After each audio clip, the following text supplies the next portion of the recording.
So the first talk on the workshop mapping by particle told us that Rosberg theory fails into TCP. And now John Ottem of Oslo will tell us about counterexamples of Hodge conjecture. Yes. Okay, so thanks a lot for the invitation here. It's been a great week. So I thought I'd give a sort of survey talk on the integral Hodge conjecture. So I was under the understanding that there will be a break.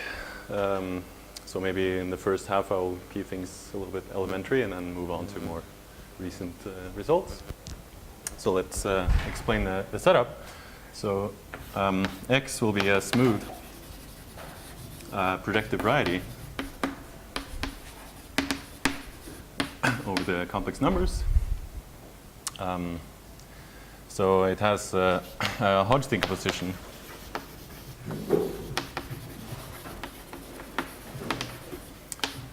of the cohomology.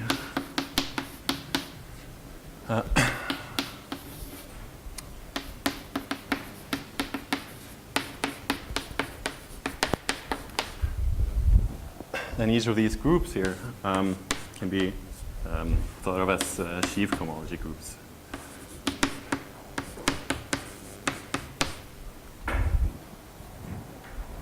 Okay, so this is of course a very deep theorem. Also, if you have a closed subvariety,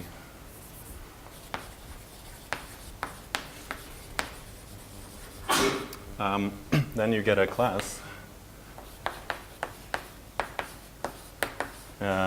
say of co-dimension R. Then you get an integral cohomology class just by Poincare duality, and this satisfies, well, taking the cup product with any closed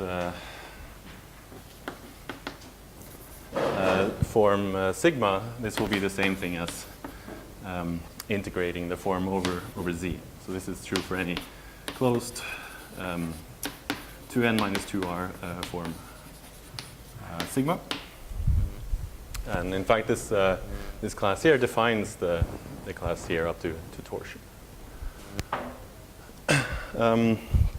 Right, so then there's a sort of easy observation or computation,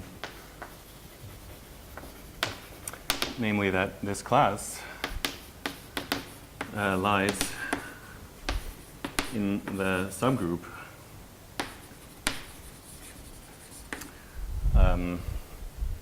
of integral Hodge classes.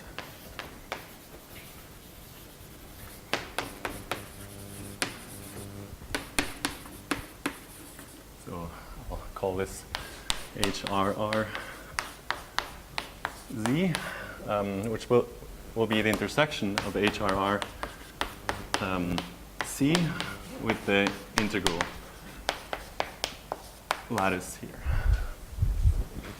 So this means, this intersection really means take all the classes here that map to a Hodge class with the natural map to complex cohomology.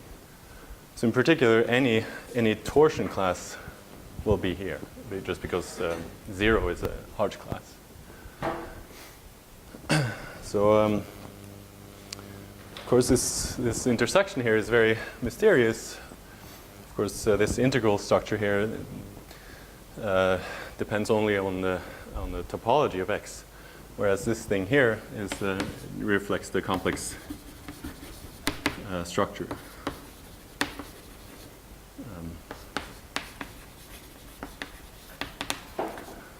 So if you have a family of varieties, you can typically identify all of the integral cohomology groups, but the way that this intersection here works, that can change drastically in the family.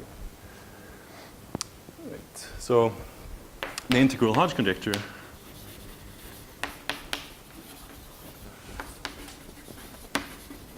is the following statement, namely that HRRC is generated as an abelian group by classes.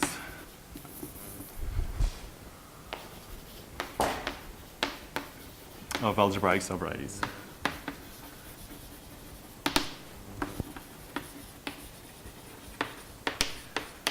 So it's a statement really over Z. You ask that the subvarieties of X really integrally generate this cohomology group. And the usual Hodge conjecture. Yes.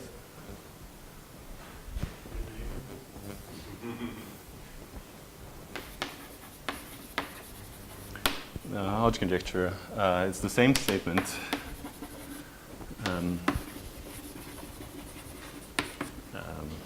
Or tensor Q. So here we allow this up to multiples. Right, so there's sort of two main pieces of evidence here.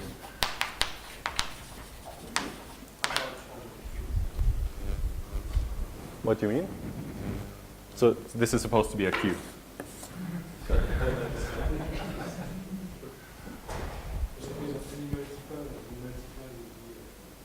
Exactly, yeah. Right, so this is of course a major open problem, but there are very few general results. So maybe I'll list sort of the two main ones. So the first one is the statement for integral Hodge classes of degree 2. So this is known as the Lefschetz 1 theorem.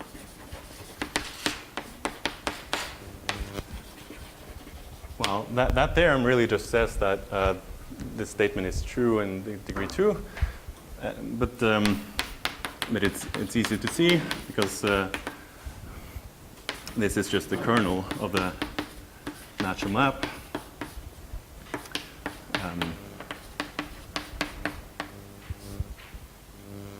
Let's see. Oh, sorry. Like this, and by the exponential sequence, this is the same thing as the image of the Chern class map from H1 of the sheaf of invertible holomorphic functions to H2. So any 1-1 class is the Chern class of some holomorphic line bundle, and that's algebraic. Right. So I'm just saying that because there's to illustrate that this approach couldn't possibly work for other degrees. So the second piece of evidence for the Hodge conjecture is the so-called Hard-Lefschetz theorem.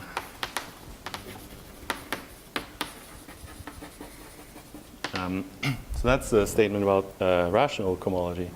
So I'm assuming that X is yes.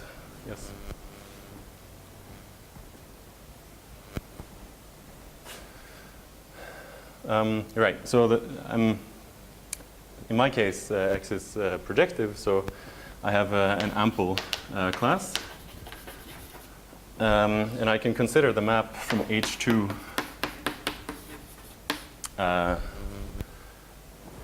to H2 n minus 2. Given by just taking the product with H n minus 2. So this is the class of an ample divisor. So this is a map that preserves Hodge structure. So it really means that, and the statement is that this is an isomorphism. So any integral 1-1 class here, or n minus 1 class, equals a product of divisors. In this case. Yeah. So, but notice that this is really a statement about rational coefficients. Because, you have this H here, and there's no reason why this should preserve the integral cohomology here. And in fact, so the whole point of this talk is to present new counterexamples, even in dimension 3, where these two theorems together imply that the usual Hodge conjecture holds.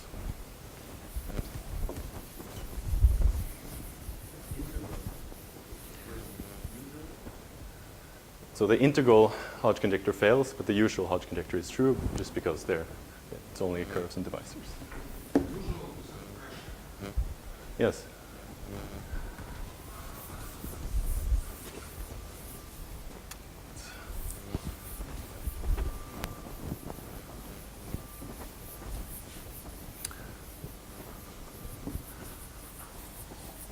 Yeah, maybe I should mention, I mean, that these are sort of the only general results that are known, and then there's some like special examples. Namely, I mean, it's proved for a big class of abelian varieties and some hypersurfaces and certain products of curves and surfaces, but the examples are quite special. Examples where the usual Yes. That the usual has been checked, yeah, to be true.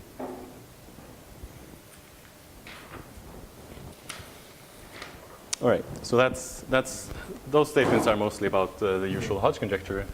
So the integral Hodge conjecture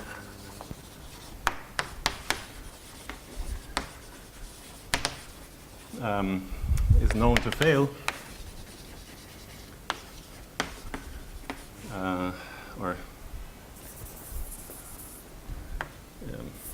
can fail in general. So the first examples were due to Atiyah and Hirzebruch in the 60s. So maybe I'll phrase it like this. So there exists a smooth, projective, seven-dimensional projective variety, variety.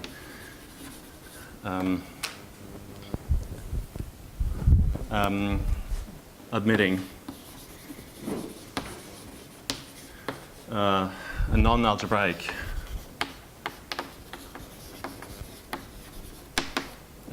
torsion class in H4.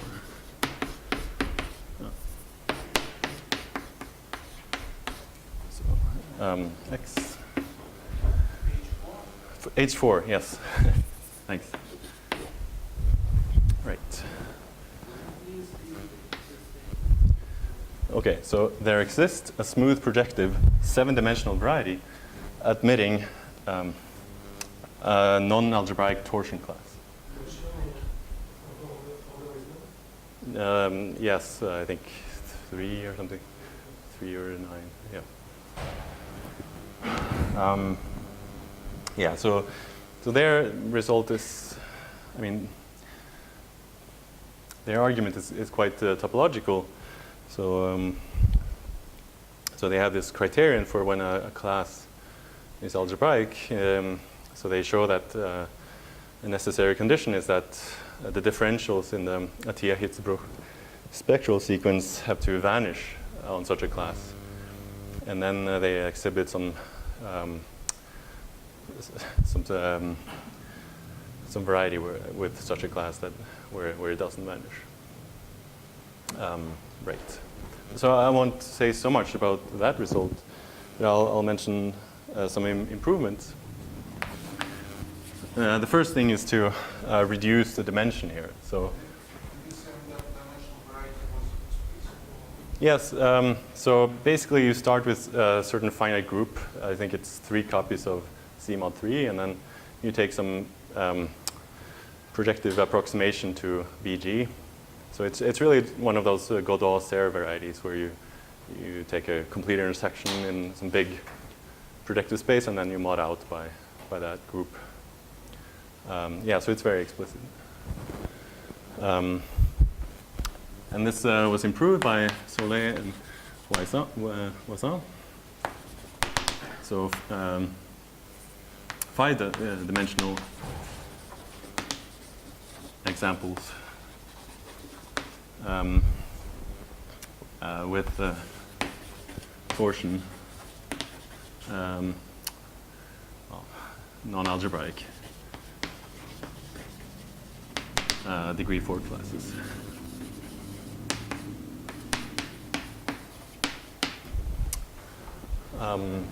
Okay, so I think the most interesting example in this story is due to Collar. So this is examples of non-algebraic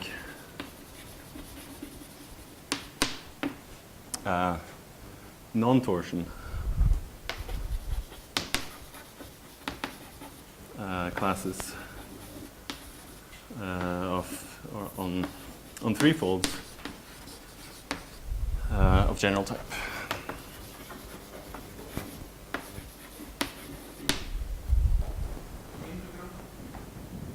Yes, I mean, yes.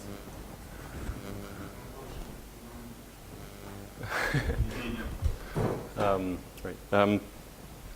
Yeah, so I'll sketch the proof of this construction later. Yeah, I think it's very, I mean, I think 5 times the class, or I think 5 times that class is integral, or maybe 125 times that class, or something like that. I mean, you'll see it from the construction.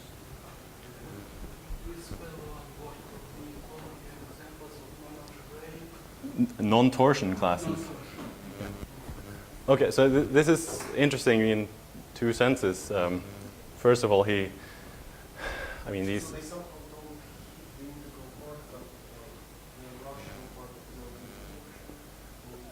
No, it's just that it generates like a finite index subgroup. So the H4 is just Z in this case. I'll show you later. It's very explicit. Yeah.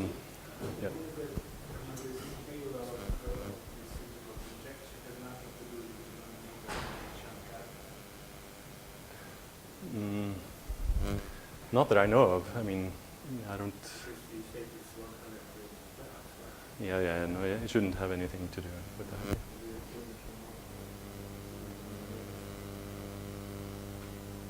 Yeah, no, I think, yeah.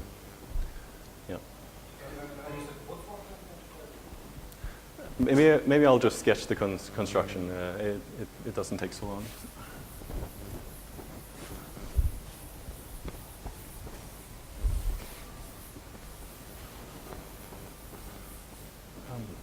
Okay, so actually, just before I do that, let me just sort of state the main theorem of today, and then move on to Collar's example. So the goal of today is to prove the following theorem. So this is due. This is with Olivier Benoist. Okay, so let's see. So for any so there are some quantifiers here. So n is greater than 3, and kappa will be in minus infinity, 0, 1, up to n. And k will be from 2 up to n minus 1. So there are some numbers. There exists smooth projective x of dimension n, Kodara dimension kappa, where the integral Hodge conjecture fails for codimension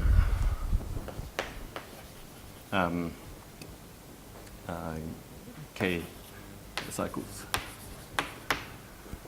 Right. So there's one exception here that except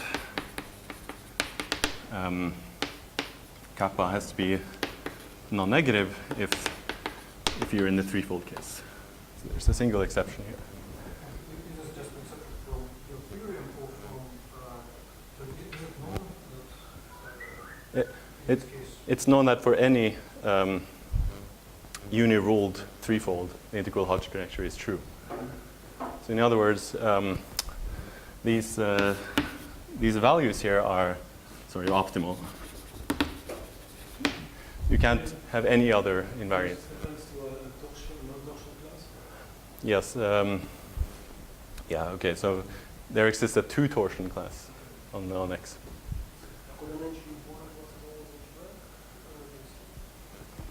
Sorry, what?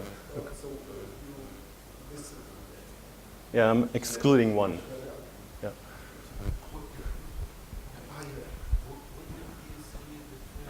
Okay, I'm really sorry about my handwriting.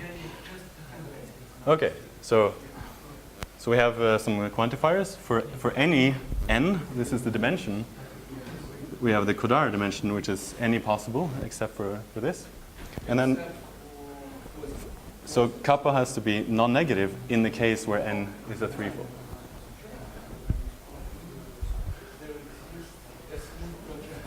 X. Yes. Yes. Where the integral Hodge conjecture fails for that. So we have lots of counterexamples in all possible ranges. No. For any choice of numbers here, I can produce a counterexamples for you. For any triple satisfying those conditions. Can you produce non-torsion? No, there are torsion. Yeah. Yes, this is very important. There's still room for non-torsion. I don't know. I mean, you can modify this. Yeah. Yeah. I mean, there are many constructions where you can get uni-ruled fourfolds, for instance, based on this. And yeah, I think. I mean, the most interesting one, as you will see, is X. In fact, kappa equals to 0 and n equals 3. So. Just case, what happens if I multiply almost so called counterexample general type threefold? Yeah. What happens if I multiply by an arbitrary variable? Well, I mean, you also get a counterexample on that new product. So can't I get an arbitrary static dimension 4? Can't I get an arbitrary Yeah. dimension by multiplying? Indeed. There's a sort of hidden thing here that the way to, I mean, there are only like finitely many cases you have to consider, and then you get all of them.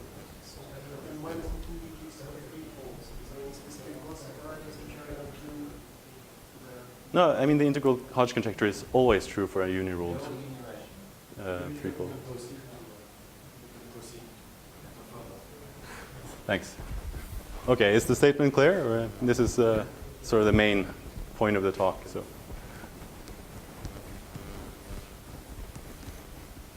Okay, so I'll prove this at the end. This will be the second half of the talk.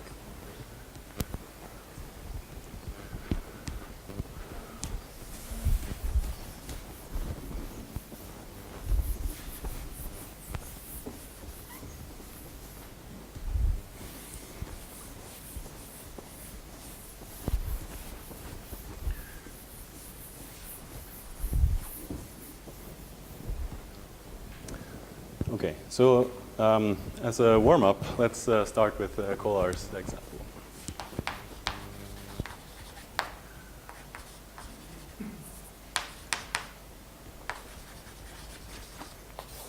So as I mentioned, this is of general type and of dimension 3. So as you will see, so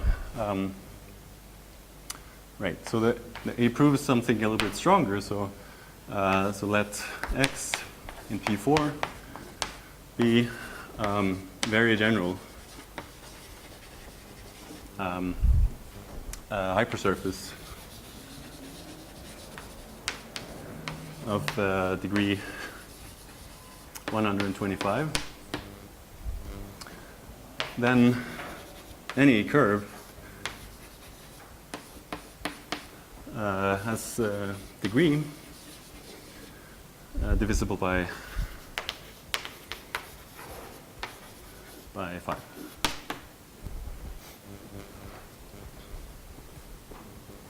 Right. So why is this interesting? Well, you know, by Lefschetz, well, the H2 of X is just Z of H, where H is the hyperplane class, and H2 is just Z L, where this is a class having degree or product 1 with H. But then, okay, so now I'm really choosing a hypersurface of very high degree here. So you don't really expect to have so many classes. I mean, you don't expect to have any lines on X. Right, so this would be one way of proving that L is algebraic, just by exhibiting a line. And in fact, there are no, by that theorem, there are no classes having, I mean, in fact, if C is a curve, then the class will be some multiple of L, obviously, but by the theorem of Kolar, this D is divisible by 5. So in particular, that implies that L is not algebraic. But of course, if you square H, I mean, you get, 125 H, so 125 times this class is algebraic.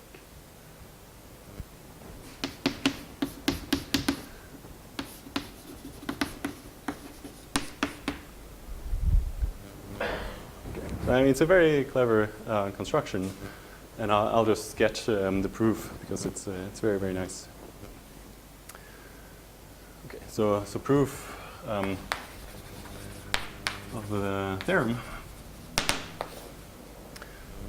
Right, so should we say? So yeah, it's interesting because it uses a specialization.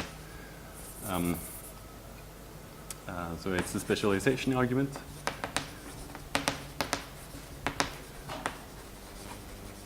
I mean, the main observation is that this property here, that every curve has the degree divisible by 5, that specializes to singular hypersurfaces. So it suffices to exhibit this a quite singular hypersurface with that property, because if you have a smooth hypersurface degenerating into that, then if you have a curve here, you can take the Sariski closure and then get a curve on the singular guy. So the degeneration is made as follows. So you pick generic degree 5 polynomials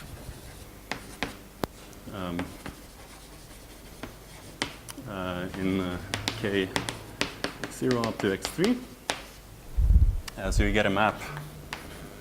Well, you get a morphism V from P3 into P4 just by these polynomials.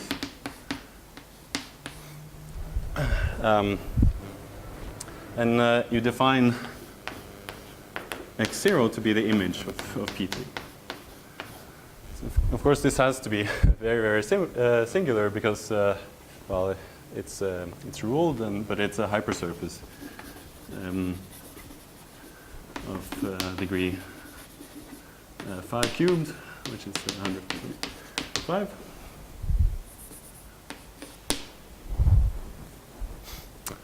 Okay, good. So we prove it on this thing here. So give if x has a curve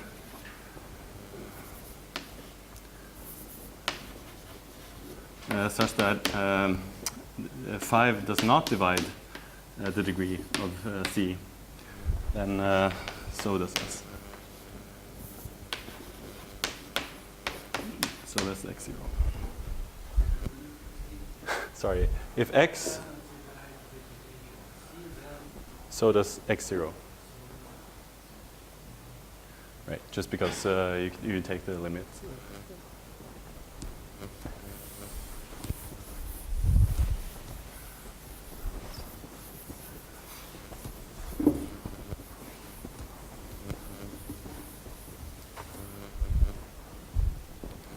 All right, so suppose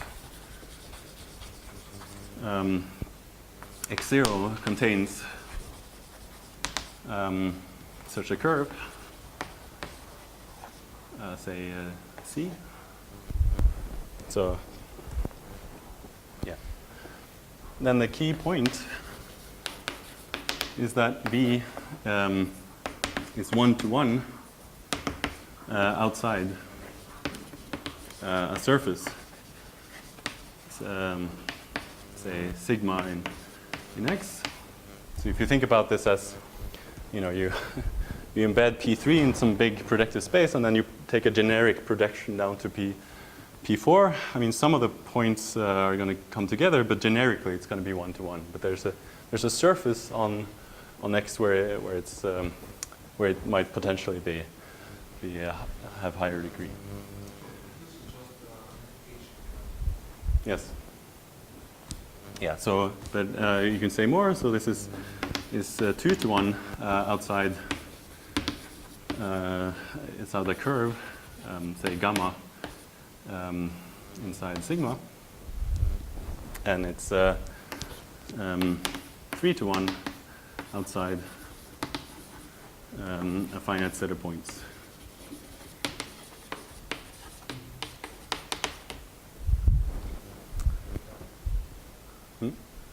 On gamma. All right. So the thing is that in any case, I mean, if you look at this picture, I mean, you take a curve on x0, and well, it's projective, so at least it comes from something here. But it might be, I mean, when you push that class forward to x0, you know, it might end up with some coefficient depending on which case you're in. But in any case, we can control what happens here. So in any case, we can find some d inside the P3. So this is a curve such that the push forward of the inverse image of C is 6 times the curve C.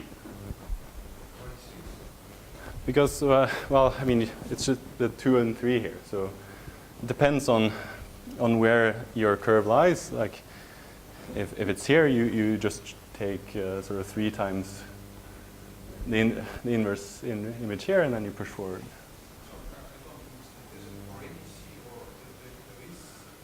No. We are assuming that we have a curve C. Well, it's true for any C. This statement here. Oh, sorry. Sorry. Yeah. Thanks.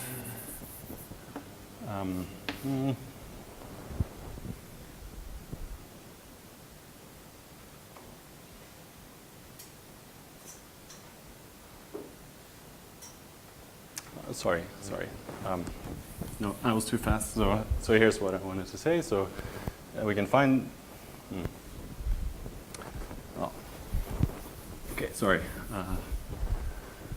Okay. What does this really give us? Well, it means that if you take the push forward of the inverse image of C, then it's going to be E times C, where E is either 1, 2, or 3. Okay. So this is clear. But that means that there exists a curve D in P3 such that the push forward of D equals 6 times the class C. So yeah, exactly. Yep. Okay. So, but then that's it. So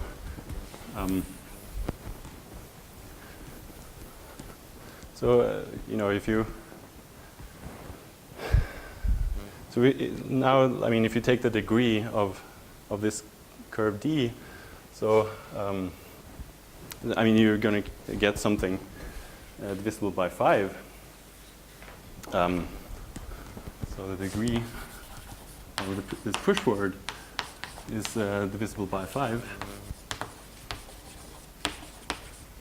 because we used quintic polynomials to define V.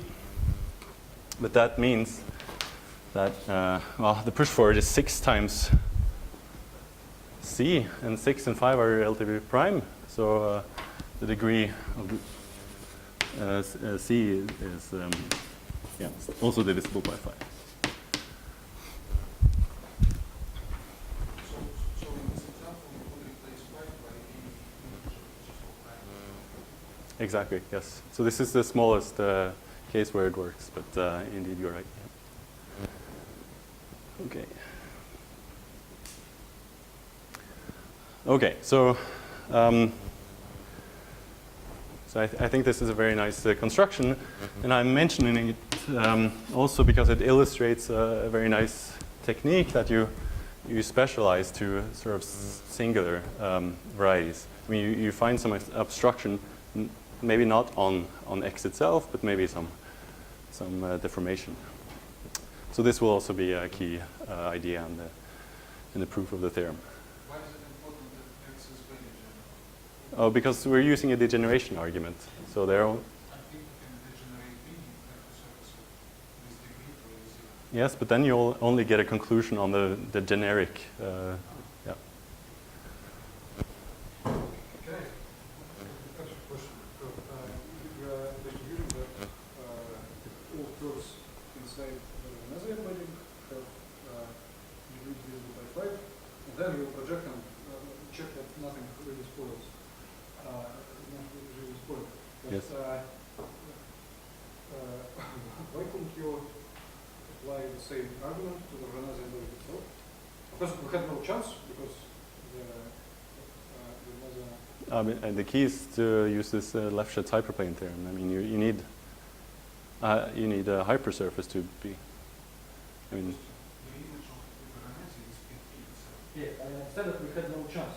yes. But why, which part of the book will occur? In the end, it will be not 0 or its information. Yes. Prove that this information doesn't contain curves not divisible by 5. Yeah, generic vector. Yes. Okay. So good.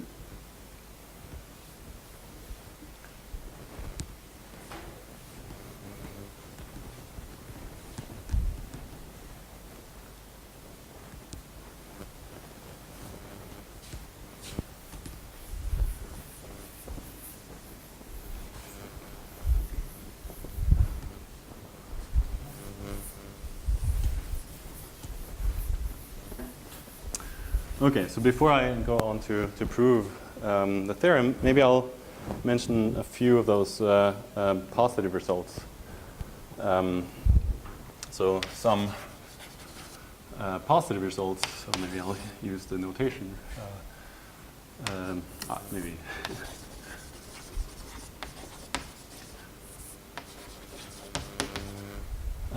So I had this case that I need to exclude, namely the threefold case where the caldera dimension was minus infinity. So this is due to Voisin. So let me just fix some notation here. So Z4 will denote the space of Hodge cycles modulo algebraic classes, and Z 2n minus 2 is the same thing for 2n minus 2.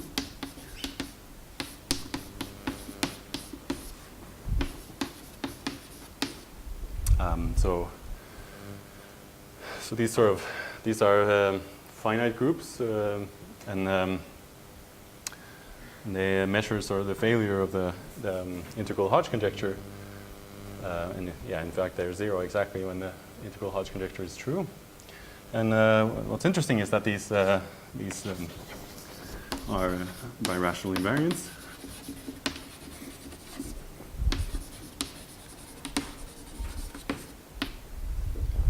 In fact, they're related to a lot of other birational invariants, like the ones mentioned in Stefan's talk, and ramified cohomology, Browder groups.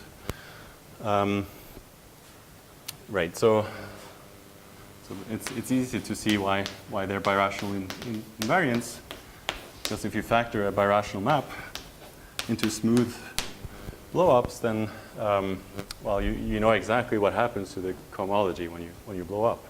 I mean, if you look at degree 4, then the new classes on W is just degree 2 classes on the thing that you're blowing up, and this is algebraic by the 1-1 theorem. And that's the same thing with degree 2 and minus 2. So it's fairly easy to see that they're birational invariants, but they're hard to compute. So there's a theorem due to Voisin.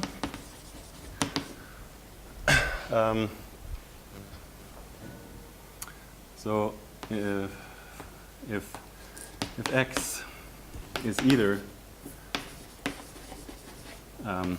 uniruled,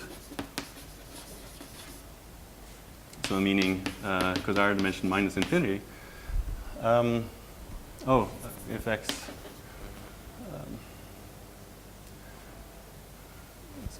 so X is a threefold here.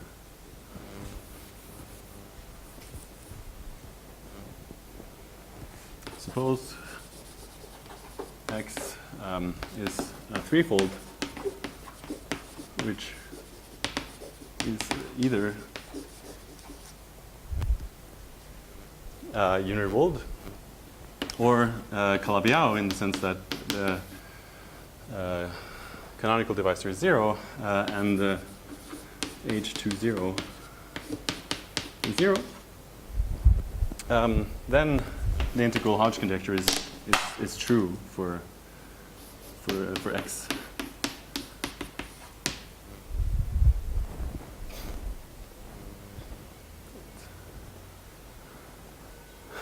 Okay, so these are sort of on the opposite spectrum of Collar's example. So in the first case, you have a uniruled threefold. So you know that there's a lot of rational curves, and you can imagine that these would generate curve classes. But that's a little bit subtle, because if you have even if you have a unirational parameterization, it's not so obvious that you can take a class here and then represent it by a push forward of something algebraic, like in this picture. But so Voisin's argument is really different than this proof here. I should mention some improvements. So Tutaro. So same conclusion for any threefold with kappa equal to 0. And there was earlier work by Grabowski, which proved this for abelian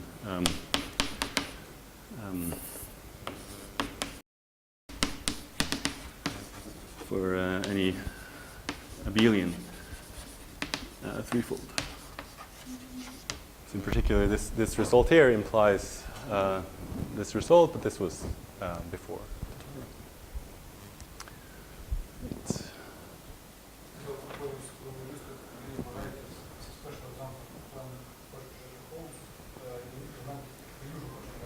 Exactly, yes. Yep. And then a remark. So your main theorem, kappa equal to 0 and the dimension 3 is also exception. yes.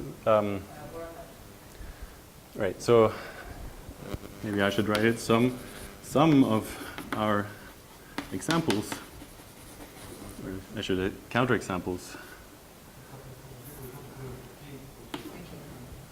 some of our examples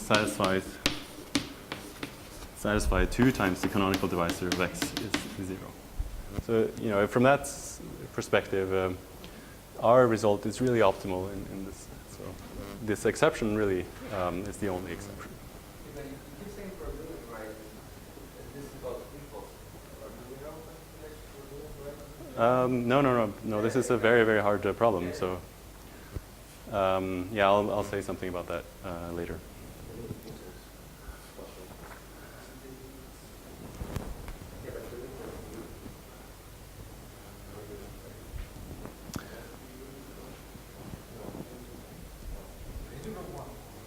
I mean, I'll say a few words about the integral Hodge conjecture for fourfolds, where it's sort of a huge open problem.